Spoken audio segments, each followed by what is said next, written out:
सोचो, आप सुबह में सोकर उठे और आपको अपने पैर महसूस ही नहीं हो रहे, ना दर्द ना टच। या फिर रात भर आपके पैरों में इतनी गर्मी रही, इतनी बेचैनी रही, इतना दर्द रहा कि आप रात भर बिस्तर में करवट बदलते रहे। डायबिटीज की वजह से आपके शरीर में धीरे धीरे बेहद शांत तरीके से बहुत सारे नुकसान देने वाले बदलाव आते रहते हैं, जिन्हें आप पहचान भी नहीं पा रहे हैं। और जब आपको इसका पता चलता है तब तक काफी देर हो चुकी होती है। आज का ये वीडियो मैं आपके लिए बना रहा हूं, जो आपको आपकी नर्व्स की पूरी जानकारी देने में मदद करेगा, सही तरीके से समझने में और नसों के हो रहे नुकसान से बचने में मदद करेगा। जल्दी से मेरी इस वीडियो को लाइक कर दीजिए अगर आप भी अपने शरीर को बचाकर रखना चाहते हैं डायबिटीज से होने वाले नुकसान से। आज हम बात कर रहे हैं डायबिटिक न्यूरोपैथी की। ये एक ऐसी कंडीशन है जहां पर लगातार बढ़ी हुई शुगर धीरे धीरे आपकी नर्व्स को डैमेज करना शुरू कर देती है। इसके सिम्टम्स भी बड़े ही आसानी से समझे जा सकते हैं। पैरों में झुनझुनी महसूस होना, या फिर कई बार पैरों का सुन्न पड़ जाना, पैरों में बर्निंग जैसी फीलिंग होना, पैरों में अननेसेसरली बेवजह दर्द बना रहना, और कई बार तो पैरों में होने वाले घाव जो भर ही नहीं रहे।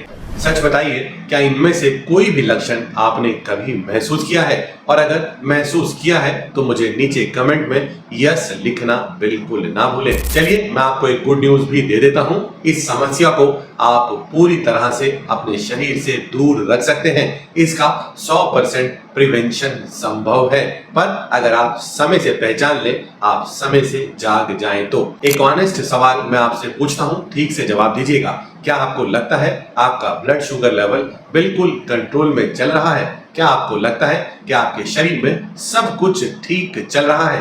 अगले 1 मिनट में मैं आपको ऐसी चीजें बताऊंगा जिन्हें सुनने के बाद आपको शॉक लग जाएगा। आज की अपनी इस वीडियो में मैं आपको ऐसे 7 ताकतवर स्टेप्स बताऊंगा जो आपकी नसों को बचाकर रखने में, डायबिटीज से होने वाले नुकसान से बचाकर रखने में बेहद मददगार साबित होंगे। साथ ही एक ऐसी बहुत बड़ी छुपी हुई गलती जो लगभग 80% से ज्यादा डायबिटीज पेशेंट कर रहे होते हैं, उसे मैं लास्ट में आपको जरूर बताऊंगा। सुन लीजिएगा, समझ लीजिएगा और उस गलती को करना बंद कर दीजिएगा। चलिए जल्दी से मैं आपको उन 7 स्टेप्स के बारे में बता देता हूं, पर आगे बढ़ने से पहले अगर अभी तक आपने मेरे चैनल नेचर सेहत को सब्सक्राइब नहीं किया है तो अभी कर लें। वीडियो को लाइक करना, दोस्तों के साथ शेयर करना बिल्कुल ना भूलें। स्टेप 1, हर महीने में कम से कम 1 या 2 बार अपनी फास्टिंग शुगर लेवल और अपना पीपी शुगर लेवल चेक कराना बिल्कुल ना भूलें।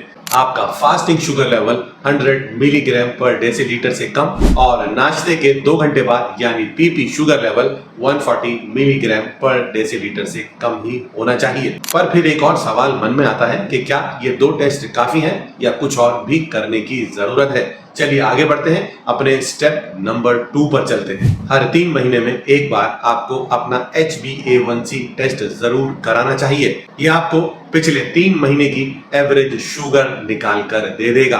कई बार जब आप फास्टिंग पीपी शुगर टेस्ट कराने जाते हैं तो थोड़ा चालाकी दिखाते हैं।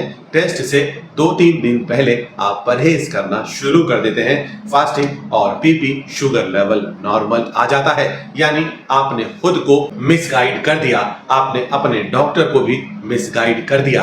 पर ये 3 महीने की शुगर ना आपको मिसगाइड होने देती, ना डॉक्टर को मिसगाइड होने देती। ये पिछले 2-3 दिनों का नहीं, पिछले 3 महीने का रिपोर्ट कार्ड होता है। मेरे पास अक्सर कई ऐसे डायबिटीज पेशेंट आते हैं जिनका फास्टिंग और पीपी शुगर लेवल तो लगभग ठीक चल रहा होता है, मगर HbA1c लेवल काफी ज्यादा आ रहा होता है।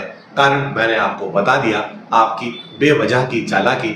शुगर, फास्टिंग, पीपी चेक करने से पहले आप परहेज कर लेते हैं और बाकी 1.5-2 महीने आप लगभग सब कुछ खाते रहते हैं। चलिए आगे बढ़ते हैं, और उससे पहले आप मुझे कमेंट में अपना HbA1c टेस्ट रिपोर्ट लिखना बिल्कुल ना भूलें, ताकि मैं भी समझ पाऊं आपका आज की तारीख में HbA1c कितना चल रहा है। स्टेप 3, अपने सेडेंटरी लाइफस्टाइल को तोड़ना, यानी आप अपनी जिंदगी का, आप अपने दिन का ज्यादातर समय अगर बिस्तर में बिता रहे हैं, कुर्सी पर बैठकर बिता रहे हैं, कार की सीट पर बिता रहे हैं और आप पैदल बिल्कुल भी नहीं चल रहे, तो आप हाई रिस्क में जा सकते हैं। अगर आप दिन भर में 6 घंटे, 8 घंटे 10 घंटे या उससे ज्यादा का समय कुर्सी पर बैठकर बिता रहे हैं तो सावधान होने की जरूरत है। छोटे छोटे बदलाव लाने की जरूरत है। उठिए, खड़े होइए और थोड़ा सा वॉक करना शुरू कीजिए। माना जाता है कि आपको अपने दिन भर की तीनों ही मील्स लेने के बाद 10 मिनट पैदल जरूर चलना चाहिए। और अगर आपकी सिटिंग टाइम बहुत लंबा है तो आपको माइक्रो ब्रेक्स का भी फायदा उठाना चाहिए। माइक्रो ब्रेक का मतलब हर 60 से 90 मिनट के बीच में अपनी चेयर से उठिए और 2 मिनट अपने ही सीट के आसपास वॉक कर कर वापस बैठ जाइए। मेरी बात याद रखना, movement is equal to medicine. Fourth step, अपनी बॉडी को चेक करना, सेल्फ चेक करना।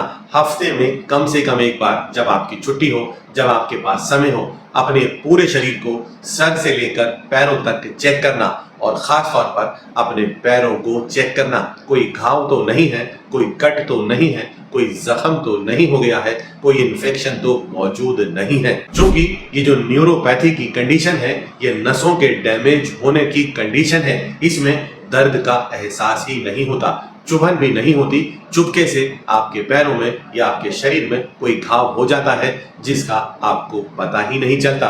बस करना है हफ्ते में एक बार अपना सेल्फ चेक। तो मुझे नीचे कमेंट में लिखकर जरूर बताएं कि क्या आप अपना सेल्फ चेक करने के लिए रेडी हैं। तो कमेंट में सेल्फ चेक जरूर लिखें। फिफ्थ स्टेप है अपने आप को न्यूट्रिशनल सपोर्ट देना। अमूमन मैं देखता हूं डायबिटीज पेशेंट के अंदर विटामिन B12 और विटामिन D3 की डेफिशिएंसी होती है, जो कि नसों के, नर्व्स के डैमेज होने का सबसे बड़ा कारण भी बन जाता है। और इसे आप बेहद आसानी से पूरा भी कर सकते हैं। थोड़ी देर धूप में बैठने की आदत बनाकर अपने खाने के अंदर बहुत सारे नट्स और सीड्स को ऐड कर कर और साथ ही अपने खाने के अंदर बहुत सारे फाइबर्स को ऐड कर कर आप विटामिन की कमी को पूरा कर सकते हैं। अमूमन माना जाता है कि नॉन वेज फूड आइटम्स के अंदर तो B12 काफी मिल जाता है, पर जो लोग वेजिटेरियन होते हैं उन्हें B12 कहां से मिलेगा? मैं आपको जवाब दे देता हूं। अपने खाने के अंदर बहुत सारी सब्जियां, बहुत सारे फाइबर्स शामिल कर लीजिए। ये जब आपके शरीर में जाएंगे, आपके गट में मौजूद गुड बैक्टीरिया की बेहतरीन खुराक बन जाएंगे। और जब आपके शरीर में मौजूद गुड बैक्टीरिया अच्छे होंगे तो वो खुद आपके लिए विटामिन B12 बनाना शुरू कर देंगे। चलिए मुझे जल्दी से ये भी बता दीजिए कि क्या आपने कभी आज तक अपना विटामिन B12 लेवल चेक भी किया है या नहीं?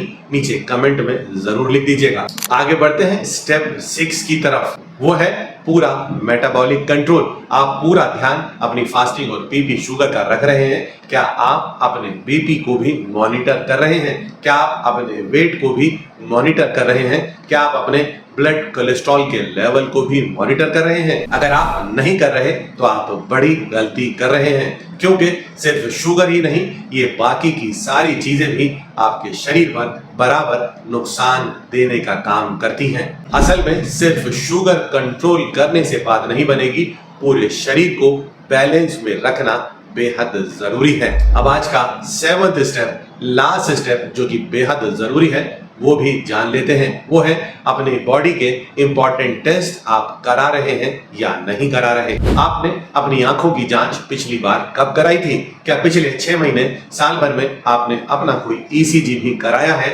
या आपने पिछले कुछ वक्त में अपना किडनी फंक्शन टेस्ट भी कराया है या नहीं?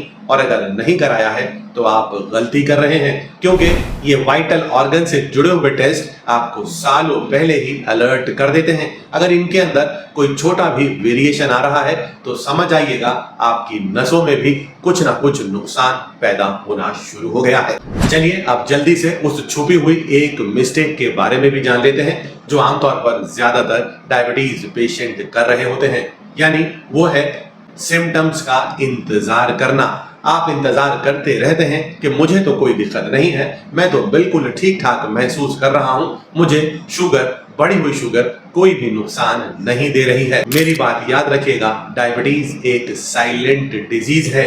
बीमारी जब आपको महसूस होती है तब तक सालों बीत चुके होते हैं। डायबिटीज धीरे धीरे आपके शरीर में नुकसान दे रही होती है और कोई विजिबल सिम्टम दिखाई देने में कई बार साल, 2 साल, 5 साल, 10 साल या उससे भी ज्यादा का समय निकल जाता है। और ये वही समय था, ये वही गोल्डन टाइम था जिसमें अगर आपने पहले ही बचाव कर लिया होता तो आप अपने कीमती अंगों को आगे भी बचा कर रख पाते।